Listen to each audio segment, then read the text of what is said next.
आप देख रहे हैं कि स्प्रिंग की एक साइड जो है वो ड्राइव के साथ कनेक्ट है और जो दूसरी साइड है वो क्लच बॉक्स के साथ कनेक्ट है। इनके झटकों को जो बर्दाश्त करती है वो ये स्प्रिंग होते हैं। ये स्प्रिंग यहाँ पर बिल्कुल लूज हो चुका है।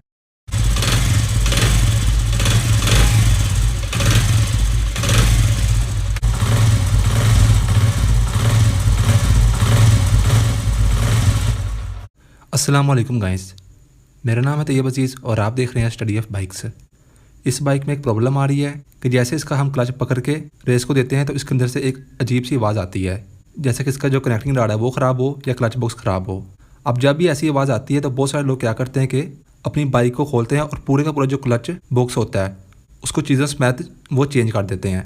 जबकि अगर सेम ऐसी आवाज़ आपकी बाइक में आ रही है तो आपने पूरे क्लच बॉक्स को चेंज नहीं करना, इवन आपने क्लच बॉक्स को खोलना भी नहीं है। उसके जो स्प्रिंग होते हैं ना बार वाले, वो आपने चेंज करने, ये आवाज़ उसकी होती है।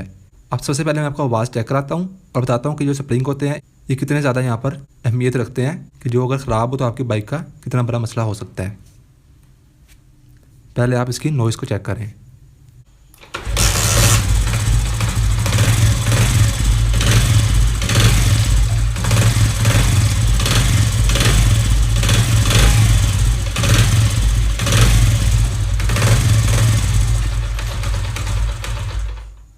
तो फ्रेंड्स, आपने देखा कि जैसे ही मैं क्लच को पकड़ा है, ठीक है, क्लच पकड़ने के बाद इसकी जो आवाज़ है वो कैसी आई है, जैसे कि कनेक्टिंग नट की आवाज़ हो।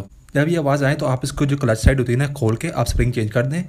अदरवाइज़ वो स्प्रिंग चूँकि लूज़ हो चुके होते हैं और उसके बाद वो फिर खुल के नीचे गिर सकते हैं। उसके बाद फिर आपका जो इंजन का है वो ज़्यादा मसला हो सकता है। ठीक है, जब भी कोई भी चीज़ टूट के इंजन के बीच में गिरती है तब इंजन का जो सारा सिस्टम होता है वो वहाँ से ख़राब होना शुरू हो जाता है। तो ये आवाज़ हमें बता रही है कि आप स्प्रिंग को चेंज कर लें। अब हमने सिर्फ इसका जो ये टापा है ना क्लच साइड का, ये हमने खोलना है। अब इसको खोलने के लिए 4-5 चीज़ें और खोलनी पड़ती है। किक को खोलना पड़ता है, फुटरेस्ट बार को खोलना पड़ता है, ये केबल तारनी पड़ती है, ठीक है, और सिलेंसर तारना पड़ता है। अब इसको कैसे खोलते हैं, कौन कौन से टूल्स किस किस नंबर के लगेंगे, डिटेल में मैंने ये वीडियो बनाई हुई है, आपको यहाँ पर शो हो रही होगी। ये जाकर आप देख लें अगर आपको ये खोलना नहीं आता तो। ठीक है, मैं टाइम को वेस्ट नहीं करूँगा, जस्ट मैं इसको खोलता हूँ सारा, फिर उसके बाद हम क्लच बॉक्स को देखते हैं कि हमने स्प्रिंग कैसे चेंज करने हैं। ठीक है, तो फ्रेंड्स ये देखिए, ये मैंने साइड खोल ली हुई है। इस क्लच बॉक्स को आपने नहीं खोलना। ये जो 4 स्प्रिंग है ना ये आपने चेंज कर देने हैं। ठीक है, ये 4 स्प्रिंग होते हैं।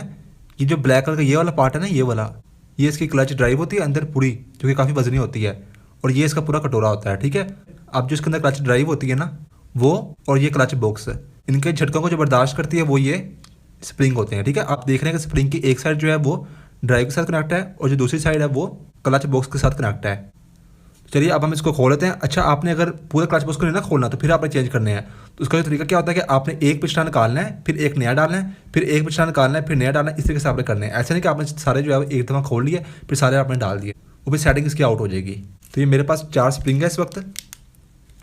तो जो ये स्प्रिंग है ना पिछले वाले, इसके अंदर जो एक होती है ना टाइटनेस, वो इसकी कम हो गई है। अभी नई स्प्रिंग है, ये देखिए, ये यहाँ पर हाथ से दब भी नहीं रही है, इतना टाइट है। जब ये इसके बीच में लगेंगे, मुश्किल से लगेंगे, उसके बाद ये क्लच बॉक्स और क्लच ड्राइव के बीच की जो भी वाइब्रेशन और जो झटके होते हैं उनको ये बड़े अच्छे से बर्दाश्त कर लेते हैं।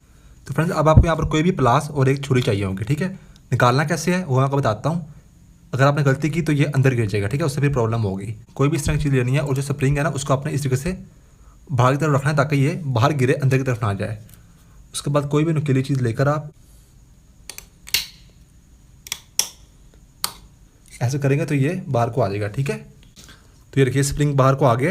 ये स्प्रिंग यहाँ पर बिल्कुल लूज हो चुका है। ठीक है,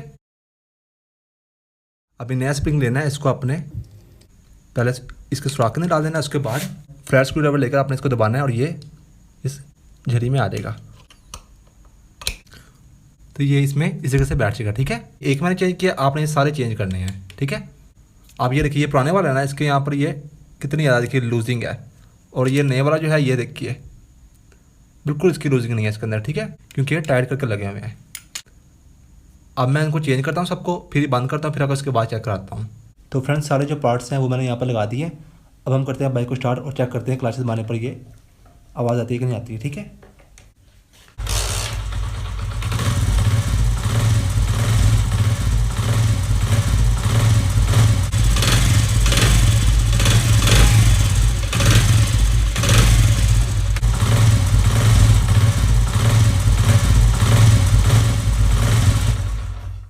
तो फ्रेंड्स ये देखिए, हम चाहे क्लच पकड़ें या छोड़ें, आवाज़ जो है वो एक तरह की रहेगी। ठीक है, इससे ना सिर्फ आपकी आवाज़ खत्म होगी बल्कि आप बाइक आपकी वाइब्रेट भी नहीं करेगी और जो उसकी पिक है वो भी अच्छी हो जाएगी। ठीक है, जैसे कि अगर 60-70 की स्पीड में जाते हुए अगर आपकी बाइक काफ़ी ज़्यादा वाइब्रेट करती है और थोड़ी बहुत नॉकिंग की आवाज़ भी आती है तो वो इन्हीं स्प्रिंग्स की वजह से होती है। पूरा क्लच बॉक्स आपको चेंज करने की ज़रूरत नहीं होती, जो चीज़ ख़राब होती है उसी को बस चेंज करना होता है।